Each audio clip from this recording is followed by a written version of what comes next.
I always thought that love was a single road for two. Narrow, stubborn, sometimes bumpy, but still a single road. At 46, I learned that my wife had several roads, and she walked each of them with different men, older than both of us, with completely different speeds and their own rules. And from this knowledge, it was as if a seam had split inside me, quietly, without blood, but in such a way that it became difficult to breathe. 1. Where it all began. We met in Atlanta in 2003. At the time, I was working in a small HVAC contracting business, heating and air conditioning systems. I repaired other people's homes and knew more about air and pipes than I did about people. Her name was Emily. She taught music to children part-time and worked at the campus library the rest of the time. On our first date, we hung out at a diner until closing time, arguing about why adults stop learning and at what point marriage becomes a schedule rather than a choice. I boldly blurted out that marriage is about fidelity. She smiled and said, "About fidelity, yes, but also about the freedom to be yourself." At the time, I didn't hear the second half of the sentence. Youth often skimps on attention. We got married a year later, rented a house in the suburbs, then bought our own. A typical 3-bedroom brick house with a yard with a maple tree that always clogged the gutters in the fall. We had children, a son, Nate, and a daughter, Lily. The mortgage and daycare bills forced me to take on 2 big clients, and I spun like a fan in the August heat. Emily was more involved with the house and music lessons. Her piano could be heard through the thin walls in the evenings. I often came home late, when the children were already yawning, and listened to the quiet laughter and hammering of the keys in their room. Our first 10 years were so normal that there is not much to remember. Sunday church, barbecues at the neighbors, Christmas lights throughout the neighborhood. Sometimes we had arguments about money, about me not being home enough, about Emily being shy about asking me for help. But no one slammed doors. We just waited for the anger to cool down and got back to business. 2. The first why questions. Around the age of 40, we were both overcome by a strange feeling. We looked back and saw that we were halfway through our lives. Our children would soon be living their own lives without us. And suddenly, there was an empty space ahead that needed to be filled with something. I threw myself into work even more. I wanted to expand the business, buy a new van, hire 2 more guys. Emily went back to school. They had a course in music therapy at the Veterans Hospital. Her eyes lit up, just like in those student nights. I was happy. Let her do what she loves. The first whys were small, like grains of sand. Why was she staying after class longer than usual? Why was her phone increasingly lying face down? Why was our usual pop playlist no longer playing in the house, but old jazz from the 50s, Miles Davis, Thelonious Monk? And why was she smiling as she listened, as if there was someone else in the room who understood these notes better than I did? I wrote it off. People change. Music is music. And the old man who taught their class, Professor Howard, seemed harmless. Thin in a corduroy jacket, with a neat gray beard. "He reminds me of my grandfather," Emily said once, and for some reason, I remembered that phrase. 3. The day of the postcards for a marriage has a day after which we are no longer the same. For us, it was May, just before Nate's graduation. I was looking for a stapler on her desk. We wanted to staple the concert programs, and stumbled upon a shoebox. Inside the box were postcards, old-fashioned, thick, with gold embossing. There were letters, 2 short ones, on soft, cream-colored paper. "You made my morning. I never thought I'd feel this way again. Thank you for listening to me." They weren't always signed, sometimes just initials, R, H, J. I had 2 reactions at once, like in a bad movie. The first was to throw the box in the trash and pretend I hadn't seen anything. The second was to turn the whole house upside down while the kids were at school and find everything. I chose the third. I sat on the edge of the bed and just held the box on my lap. It felt hot, like a battery. When Emily came back, I put the box on the table between us. She didn't look at me. She looked at the cards, and she said quietly, "You know that music isn't just notes, right? Sometimes it's a person's story." I just nodded. "What is this?" I asked. "This is my life," she replied. We talked until midnight.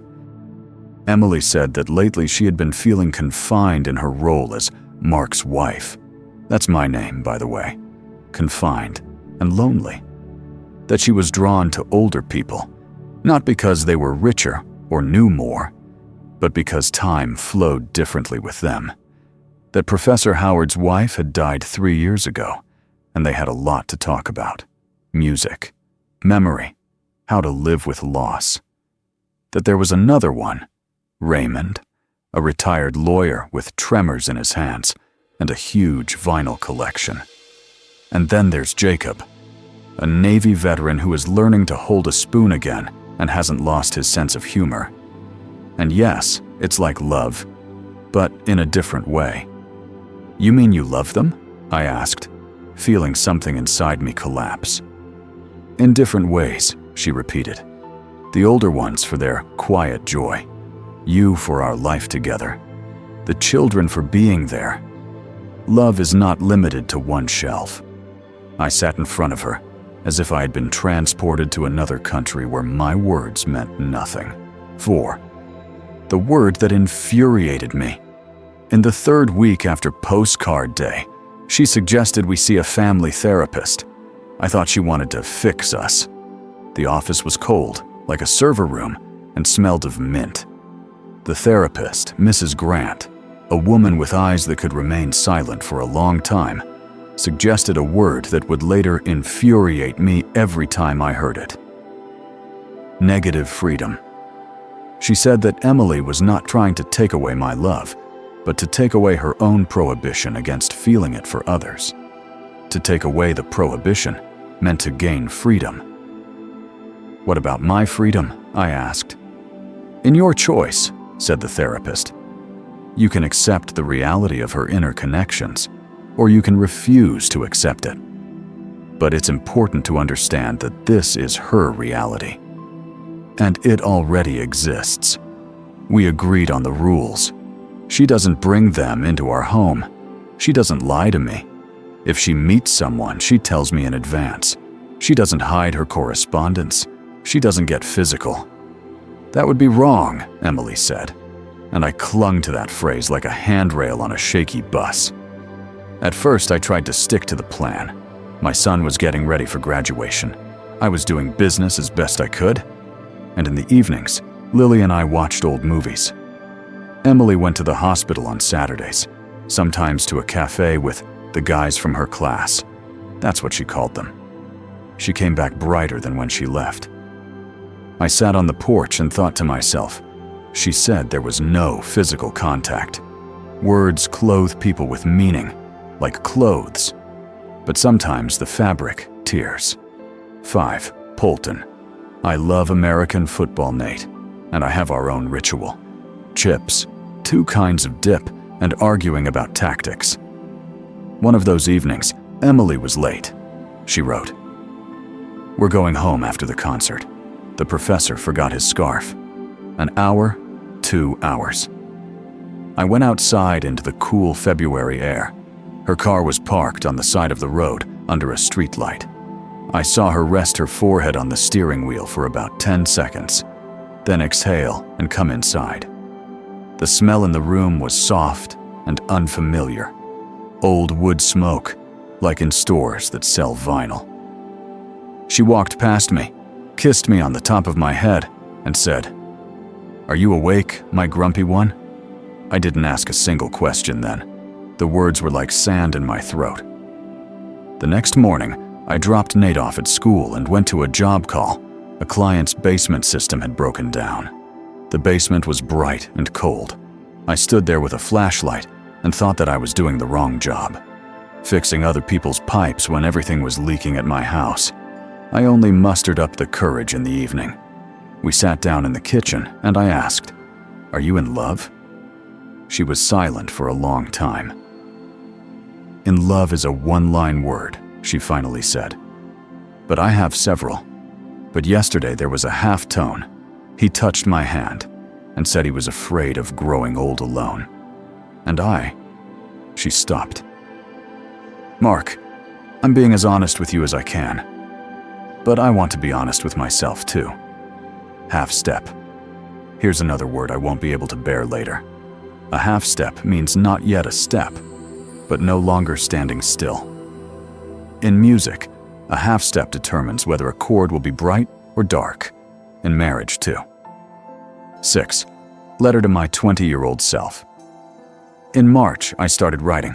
Not to Emily, but to myself. It was a strange therapy. I wrote letters to myself at 20, 30, 40, explaining how we got to where we are now. I wrote that somewhere along the way I confused caring with controlling, that I had forgotten how to say "I'm hurting," replacing it with "I don't care," that Emily was trying to talk to me in a language I hadn't learned, about feelings after 40, about loneliness nearby, about the desire to be more than just a mother and wife. And every time I joked, changed the subject, closed my laptop, went to the stove, fixed the faucet, I did anything to avoid sitting next to her open heart. I wrote something else too, that there are red lines that a person has the right to protect. I grew up in a family where my father once went to the store for milk and returned 5 years later. He had another life. I swore to myself that I would never be like that. And that's why the word fidelity for me is not just a rule, but a foundation. Emily called it a frame. I called it home. 7. 3 men. You probably want specifics. I wanted them too, even though they'd burn. There were 3 men, like in a fairy tale, only without the magic. Professor Howard, 72, a rare smile. Neat hands. They could spend hours discussing Bach and the silence between notes. He once sent her a letter, I saw it, in which he wrote, "If my life were to start over, I would ask you to teach me how to grow old." My chest tightened. A stranger asked my wife for a lesson on how to grow old. I am 46, and for the first time I felt envy for someone else's old age. Raymond, 66, former corporate lawyer. His wife died of breast cancer 3 years ago. He brought Emily rare records, which she listened to with a sparkle in her eyes. They walked in the park, arm in arm. "It's more comfortable for him," she explained. He wrote her postcards on that same cream-colored cardstock. In one, he thanked her for laughter that is not pity. I still remember that phrase.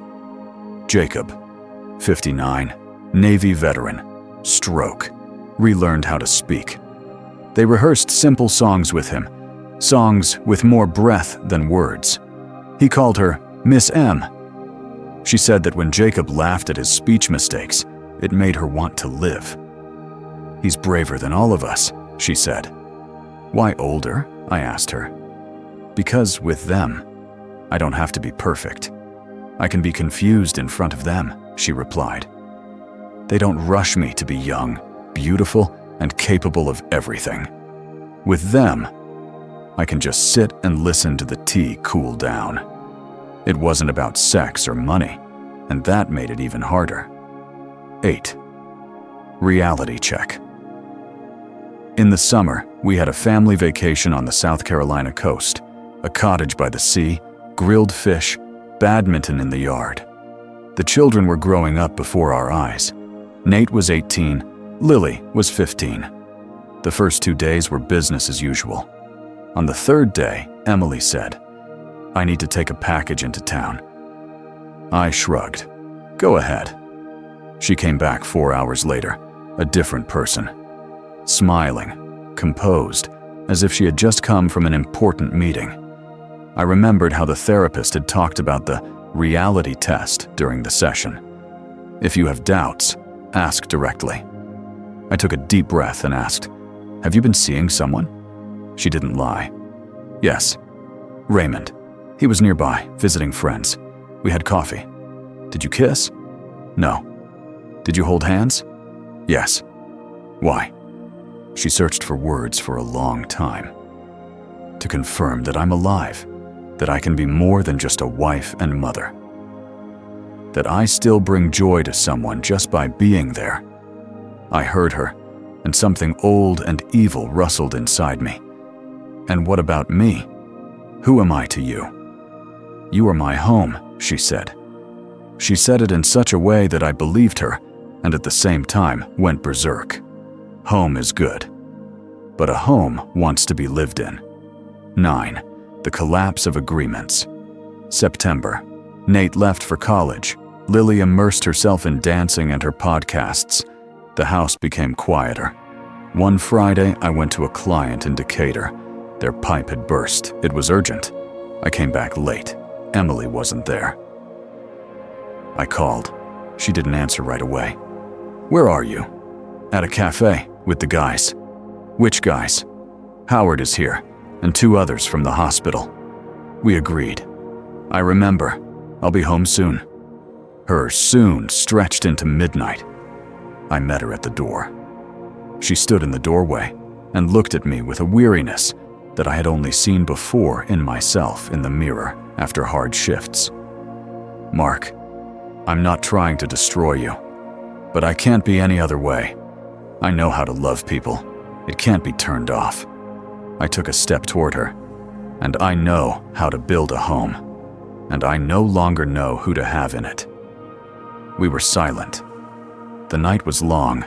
A week later, the agreements collapsed completely. She admitted that she had kissed Raymond. "It was a soft kiss, like a thank you," she said, as if discussing the temperature of tea. I left the room so I wouldn't say something I would regret. In the backyard, I punched the pergola post with my fist. The skin split open immediately. The pain brought me back to my body. I realized a simple thing that I didn't want to admit. Our rules were not a bridge, but a delay.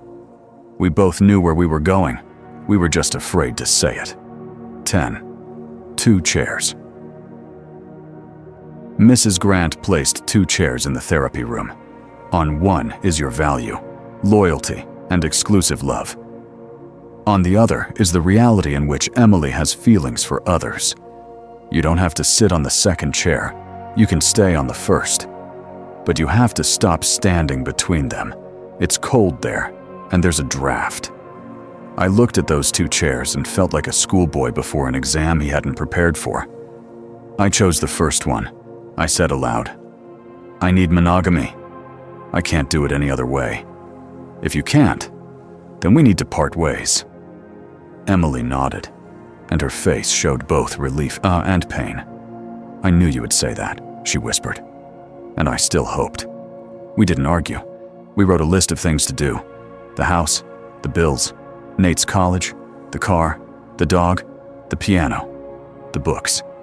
In American marriages, there is a strange technique called divorce as a project. You sit down with a notebook and make a checklist: the notary, the bank, the school. And only at night, when the TV in the empty room illuminates the walls with blue light, do you suddenly realize that this is not a project? It's surgery without anesthesia. 11. Moving. I rented an apartment 5 miles from home, a 2-bedroom so the kids would have a place to stay. The first few nights were like staying in a hotel. Everything was unfamiliar. It smelled of new paint. The refrigerator was almost empty, and the router on the windowsill flashed a quiet green light. I put a photo on the nightstand. Emily and I in front of Niagara Falls, both 28, laughing, the wind blowing her hair. I looked at this photo and tried to connect the 2 women, the one from before and the one from today, who loves older men in different ways. I couldn't connect them, and that was the beginning of my recovery. I stopped trying to explain her and started explaining myself. 12. Men's group. On the advice of the same therapist, I went to a men's group on Wednesdays at the pastor's house in the basement of the church. There were other men in their 40s there, some divorced, some still married but hurting. We sat on folding chairs, drank coffee from an old thermos, prayed briefly, and talked. For the first time in my life, I said aloud to strangers, "I'm afraid of being alone. I'm afraid of being a bad father. I'm afraid that no one will need me." They didn't try to fix me. Only one said, "Fear is a signal, not a sentence." Another time, one of the guys confessed that his wife had left with her boss to another state, and he had been living on his brother's couch for a year until he realized that his life was also worth something. I listened to them, and my own voice became steadier. 13. Children. We decided to be honest with the children, but without going into details. I said to Nate, who is 18, "Mom and I have different understandings of love, so we're going to live separately. This has nothing to do with you and Lily. We both love you." He nodded and went to the garage to fix his bike, and an hour later he came back and said, "Dad, I'll stay at your place on Fridays, okay? It's quieter there. But on Sundays, I want to have lunch with Mom. She's a better cook." I laughed. For the first time in weeks, I laughed until I cried. There was a bit of normality in that. Lily took it harder. She's 15. Her world is black and white. "Is Mom bad?" she asked. "Mom is a person," I replied. "People make choices. Sometimes they hurt others." "We'll move on." She wiped her nose with her sleeve and said childishly, "Can I sleep at your place and her place in turns, like in the movies?" I said anything we agreed on together was fine. We agreed on strange but effective things. Every Thursday I pick Lily up from dance class. We get ice cream and drive without music, just listening to the noise of the city. Every other Saturday, Nate and I go fishing on Lake Lanier. We catch almost nothing, but the conversations are long. Divorce isn't just not together. It's also the skill of rebuilding together with your children. 14. Emily after Emily and I switched to short, practical conversations. Bills, schedules, the dog. Sometimes about the children. Rarely about us. Once after I had already moved out, I asked, "Are you happy?" She thought for a moment. Sometimes, yes. When I listened to Howard talk about his Helen, and we both remained silent, because silence is also music. When Raymond suddenly stops shaking for a minute, and that minute is like a gift. When Jacob pronounces a difficult word without hesitation and laughs. When Lily sends me videos of her dancing. When Nate calls you and says, "Dad." And sometimes, no, I cry, because no one prepared me for the fact that love can be overwhelming. I listened and understood a strange thing. Her truth does not negate mine.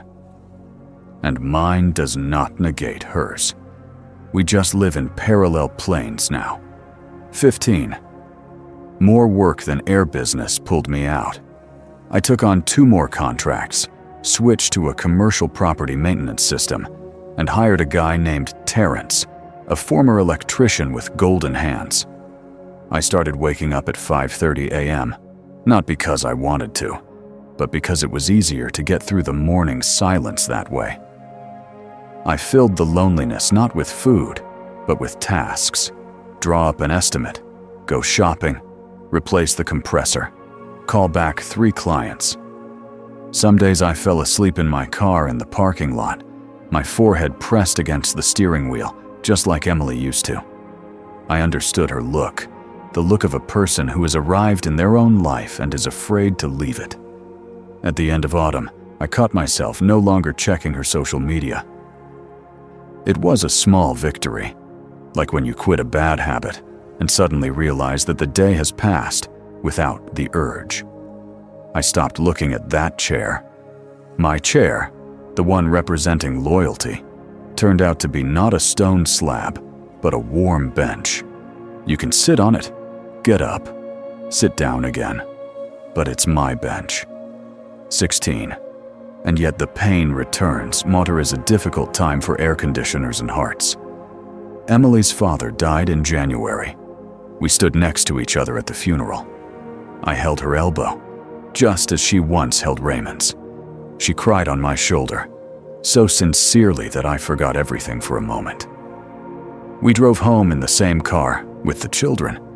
She looked out the window, then suddenly asked, "Will you ever be able to forgive me?" I replied without thinking. "I'm already on my way." That was half true. I was on my way, but the road was not straight. A month later, she sent me a message. "I want to talk tonight. It's important." My stomach sank. We sat in the kitchen, the table between us once again a barrier. "Raymond asked me to go with him for a week, to visit friends," Emily said, "as his companion. He's not asking for anything. Just to be there." I listened to her and felt two forces pulling me in different directions. One was jealousy, fear, and hurt. The other was exhaustion from fighting. I asked only one thing. "You asked me not to wear my ring to our meeting with the lawyer. It was easier for the paperwork. Are you going to wear your ring there?" She lowered her eyes. "I don't know." "Then don't ask for my blessing. Do as you see fit." I left, and the pain, like an old friend, walked beside me and sat down on a chair by the door. 17. An uninvited lesson. In March, I broke my back, a shooting pain when I was pulling a block. For the first time in many years, I found myself helpless, lying on the sofa, staring at the white ceiling and thinking about trivial things. How an ungreased hinge squeaks in the wind. How cats howl at night. How there are always two identical jars of barbecue sauce in my refrigerator. I buy them out of habit, but rarely eat them. Emily arrived uninvited and brought soup, pillows, and a bandage. Jacob, she said, had taught her how to relieve muscle spasms with warmth and breathing. She helped me up, put on the bandage, and I watched her hands do everything confidently. Without unnecessary words, I caught myself thinking, what she brought into the house from her relationship was not only pain, it was also skills. Her empathy became more precise, broader. She learned to be close to weakness without averting her eyes. And I thought, in another life, we would be proud of this.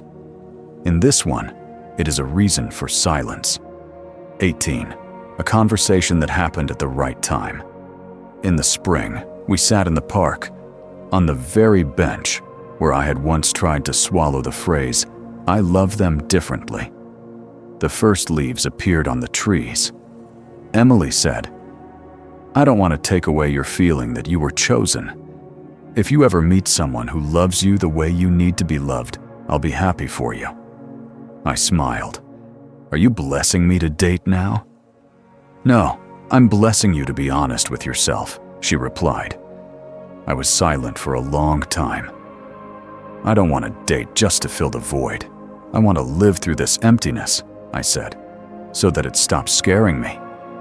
Then we'll see." She nodded. The wind ruffled her hair, and I remembered how the wind had ruffled it, in the same way at Niagara Falls. Time is a strange editor. 19. Side effects of the truth. Of course, people started talking about us. The suburbs are one big ear. Some people sympathized with me. Some whispered that she's completely lost her mind on the old folks. And some thought that she's finally living the way she wants to. Over time, I realized that other people's opinions are like weather reports. It's useful to carry an umbrella, but you don't plan your day around them. A few friends dropped out. They couldn't handle my new heaviness. A few remained, the real ones. I received one unexpected letter from Helen, the widow of Professor Howard.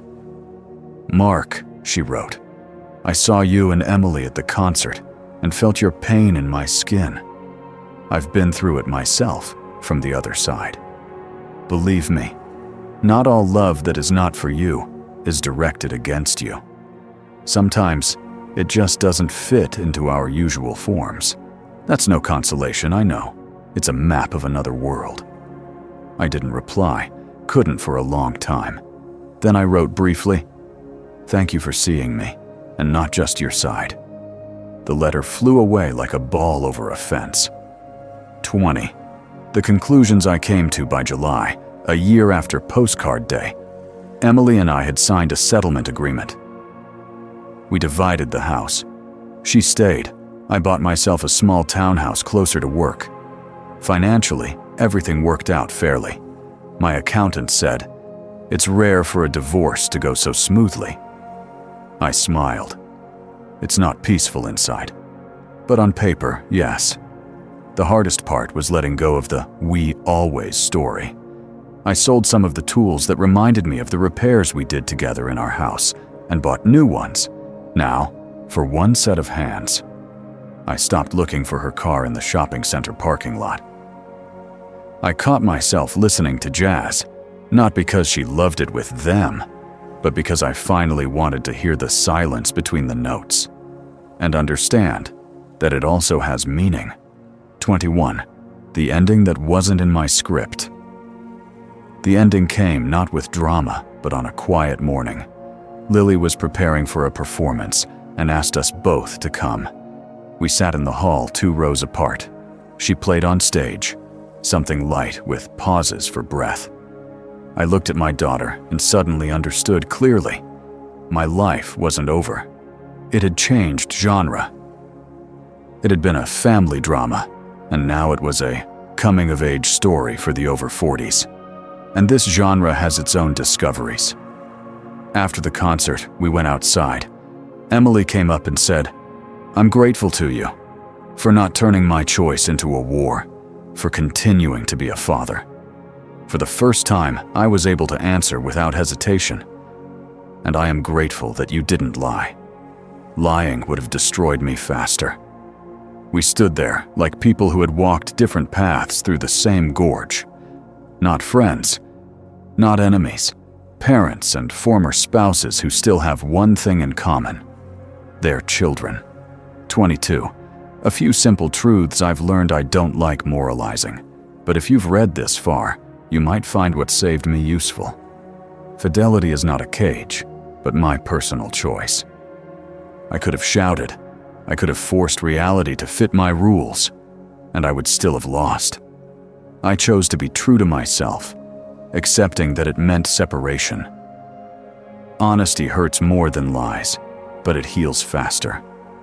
I don't idealize Emily, but I'm grateful that she didn't build a parallel life in secret. I experienced the pain all at once, rather than in small doses. Children can handle the truth better than fog.